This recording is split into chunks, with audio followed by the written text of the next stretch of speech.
भगवान शंकराचार्य के बाद के 4 शंकराचार्यों ने जब देखा कि खानदानी क्षत्रिय दिशाहीन हो गए हैं, सनातन मान बिंदुओं की रक्षा के लिए उन्होंने नागा सैनिक को उद्भाषित किया।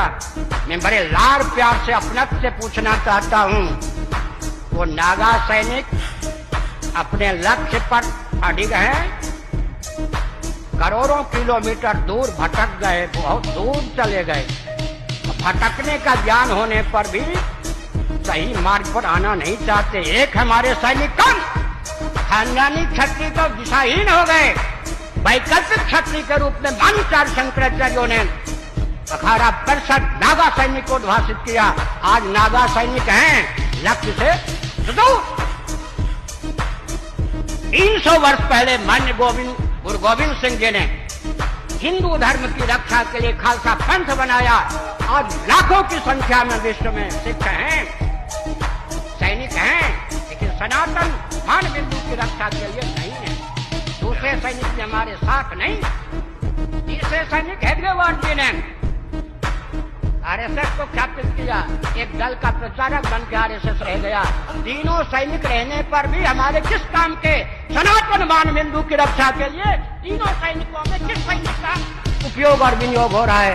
ये क्रांतिकारी दृष्टि से बोलता हूँ। और अंत में सज्जनों, दो चाहिए, एक स्वस्थ मार्गदर्शन, दूसरा सेना सैनिक। नीचे से लीजिए समर्थ रामदास तो शिवाजी, दोनों चाहिए या नहीं? व्यासपीठ तो शासनतंत्र, आगे लीजिए चंद्रगुप्त, उधर चाणक्य तो चंद्रगुप्त, आगे कुमारिल भट्ट या शंकराचार्य तो सुधन्वा जी, और आगे चलिए उधर धौम्य जी या व्यास जी तो युधिष्ठिर जी, श्री कृष्ण जी, और आगे चलिए वशिष्ठ जी तो राम जी, और आगे चलिए भृगु जी तो पृथु जी, और आगे चलिए नारद जी तो ध्रुव जी। दूसरा कहाँ है? हम आप जो हैं वो तो समर्थ रामदास जी से लेकर नारद जी की भूमिका प्रस्तुत कर सकते हैं ना। दूसरे की कमी दूर कीजिए ना। हम अहिंसा के पक्षधर हैं, लेकिन बौद्धों की झूठी अहिंसा ने देश को गर्त में डाल दिया। गांधी जी की झूठी अहिंसा ने भारत को गर्त में डाल दिया। हम छात्र सेना, छात्र संघ के समय छात्र बल के पक्षधर हैं। अरे राजनीति का अर्थ होता है छात्र धर्म। राजनीति और राज धर्म पर्यायवाचक है या नहीं? उसका एक नाम होता है दंड नीति, उसका एक नाम होता है अर्थ नीति। एक उदाहरण देता हूँ, भगवान